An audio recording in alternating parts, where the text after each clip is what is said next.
Hello, everyone, and welcome to Physical Development in Adolescence, the time of life when your body runs rogue. And, well, you go through that really super awkward phase between being a child and being adult, and it's kind of bumpy territory. And it's partly bumpy territory because hormones are coming, testosterone, estrogen, and they are going to influence the brain in certain ways that we're about to discuss. So, uncomfortable part of life. And if you're going to work middle school or high school, it's going to be important for you to understand what children are dealing with physically because it is deeply tied to their emotions. So here we go. Middle school is part of this. This is the beginning part of adolescence. Think of it as starting around age 11. Your teeth aren't straight, when your voice is changing, when your bodies are changing in horrifying and hairy ways. So here's some terms because they're misunderstood a lot. So middle childhood, think of that as grade school, ages 5 to 10 generally. Some people define this as up to 12. But really, once you get to age 11, some children are going through puberty. In fact, a lot of them are. And so because adolescence is defined from puberty on, really think about it as middle school, which is grades 6 to 8 or ages 11 through 14. And something else that we don't discuss and won't have time to in this class is that early adolescence and late adolescence are really different times, because early adolescence, that middle school area, that's onset of puberty. Late adolescence extends clear into the early 20s, which is why there are laws about drinking until 21. Your brain is actually still developing its prefrontal cortex, which takes a long time. But these two areas are quite different. The middle school child and a high school child, very different. So puberty, ready or not, it's basically a series of interconnected changes that are largely regulated by hormones, estrogen in girls, testosterone in boys, and those things alter muscle mass, they create growth spurts, they create primary and secondary sex characteristics. And think of primary sex characteristics as just those things that you need to have reproductive sex. But secondary sex characteristics are often the ones that plague our young people the most. And those are, like, think about this peacock here. Like, it does not need those big feathers, those display feathers, in order to have reproductive sex. It has those in order to attract mates. And so humans have evolved in similar ways. And so what you have happening in puberty are these secondary sex characteristics, which are facial hair and your voice changing. You also have young women beginning their periods. That's called menarche. The boys start producing sperm. That's called spermarche. So all of these things are happening, bodily changes that feel kind of horrifying while you're in the middle of them. So one of the things that is happening is girls are way ahead, like at least 2 years ahead in terms of puberty and in terms of their growth spurts. And that's why the 6th grade dance is so hilarious. So the timing changes depending on genetics, depending on environment. There are correlations between mothers and daughters and of when the period starts. And there's a really interesting correlation between the onset of puberty and an unsupportive, stressful home environment, which is not to say that it causes it, but it's interestingly correlative. Another thing that's fascinating is something called the secular trend, which is that the onset of puberty is starting earlier than it used to, like almost a full year earlier than it did in 1933. And a lot of people are trying to make guesses about that. Is it our use of plastics? Is it the hormones that are released when you put plastic in the microwave? No one knows. If you find a handy definition for that, you should be pretty skeptical. But it's a thing. Children are experiencing puberty earlier. There's some cultural differences in who begins puberty earlier. Notice that, like, African American and Latina girls can begin as early as age 8 or 9. That's still our definition of middle childhood, right? So this stuff can happen much earlier than you think. European American girls begin earlier, and girls in other countries begin a little bit later. No handy explanation for that. Now, there's a psychological impact to all of these physical changes.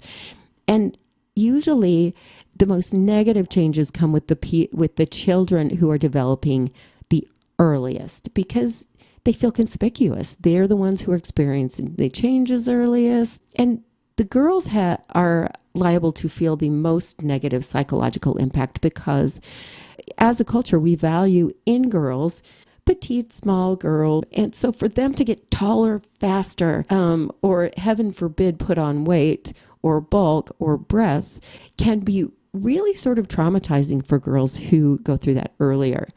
Boys reaching puberty earlier have the least negative impact, because we value bulk on boys. We value size. And so while they still can feel conspicuous, it's usually not as much as a girl. And you should know too, especially if you're teaching middle school, that by the end of 8th grade, up to 35% of your students will be sexually active. That is something you should face. That's awfully early. And there's a lot of emotional ramifications that can come from that for both boys and girls. So there's a lot of things that play into how early children decide to start having sex, but you should know that can be very early. One of the things that I'd like you to view this week is John Oliver's expose on sex ed in the United States, because since children are having sex early, some of them, good sexual education in the United States is crucial, and yet we don't have any standards for it. It varies radically from school to school. Parents tend to get up in a bind if you teach things. And so his video will look at that, and also it will look at different videos that children get depending on their school district, whether or not they're an abstinence-only program, or whether or not they're a comprehensive sex ed program. The irony of abstinence-only programs is that they are more likely to produce children who are at a greater risk of unintended pregnancy, because once they've made this promise, they feel like they're safe.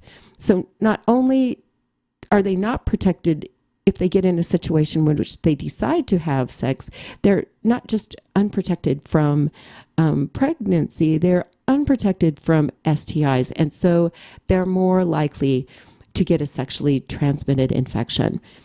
So teens have a 1 in 4 chance of contracting an STD. And that's important to know, because children who are starting to experiment with sex often do not think about those ramifications. And so having a comprehensive sex ed program is really important. And it's important not just because we're talking about how sex works, as you could explain that in about 5 minutes, but what a comprehensive sex education program will do is talk about what it means, what your choices are, what consent is. If you decide to have a sexual relationship, what are the emotional consequences potentially of that? So I'm going to encourage you to watch that. Strong language content, just so you know, but very funny, very smart. Part of the problem we have with sex ed is we have the internet. And so when children are curious, that's where they go, and they will look up pornography. They will find lots of bad information. So it's not a bad idea to point them toward really good information. And so I'm just going to leave a link to Dr. Lindsay Doe's site. She's a sexologist, got her PhD in human development and sexuality, and she does a YouTube channel that is absolutely fantastic, from just kissing to all kinds of dungeon culture. She is wonderful. She is playful, and she explains things clearly. So worth taking a peek at that if you're interested. One of the things that makes children having sex so problematic is partially because they're not reasoning well right now. And this has all kinds of consequences for their physical development and safety. And so another link I'm going to put on this site is a brain development during adolescence from CBS News that looks at why teens make terrible decisions. And basically, it has a lot to do with this. If you remember these slides from before, remember our reptilian brain, that just eat, sleep, sex, right? And then there's the limbic brain. And during adolescence, because of the infusion of hormones, the emotional or feeling brain, the limbic system, is developing much faster than the prefrontal cortex. And so the reward centers for emotion are in full swing. And so this later thing, this prefrontal cortex, is lagging. It's not developed until the early 20s. And so for middle school, for adolescents, this feeling brain can be overwhelming in terms of the emotions that kids are dealing with. And so what happens a lot of times, because adolescents are so responding to emotion, to hormonal changes, that they very much can engage in really risky behaviors because they haven't stopped to think about consequences yet. They don't plan things well because that's prefrontal cortex stuff. And so they are often a danger to themselves and others, quite literally. Unintended deaths from auto accidents, 70% of adolescents who die are behind the wheel of a car. 66% of seniors report being drunk in the last year. And so alcohol is a particular troubling because the brain is still developing and because adolescents often feel invulnerable, impulsive, they lack self-control. They often have unrealistic optimism coupled with sometimes these unrealistic views of themselves, which leads us to body image. Interestingly enough, among adolescents, that girls' body image is more tied to their appearance than boys is. And in fact, 85% worry a lot about that's a huge percentage worrying a lot about their appearance. And 60% want to lose weight. Now, we do have a childhood obesity problem in this country, but I doubt very much that almost 60% of young women need to lose weight. So part of this body image thing leads to eating disorders. I'm sure you've heard about binge eating, bulimia, which is the ability to make yourself throw up so that you don't digest food, and anorexia, which is basically self-starvation.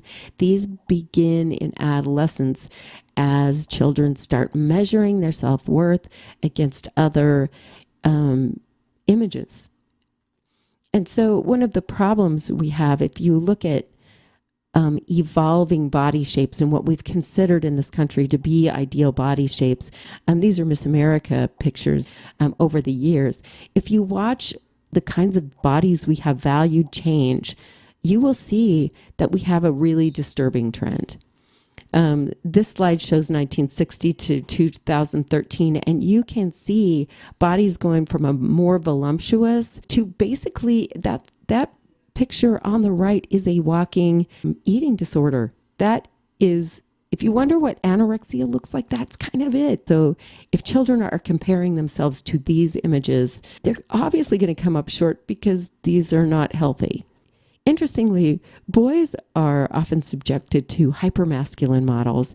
If you watch the evolution of our superheroes, it's kind of interesting to watch like Batman go from like basically tights and a yellow belt to these like super duper masculine, rubber clad heroes. So interestingly, boys' self-worth is tied to their abilities less than their appearance, which is actually healthier. But if you ask boys, adolescent boys, they're more likely to say that they're too small, where adolescent girls are more likely to say that they're too fat. So pause and reflect. Why do you think educators should care about the changes and challenges of puberty? I'd also like you to think about, what would you have liked your teachers to understand as you were going through this really difficult transition? Those are two guiding questions I'd like you to mull over a little as you think about what you want to post this week. And I will look forward to your connections this week.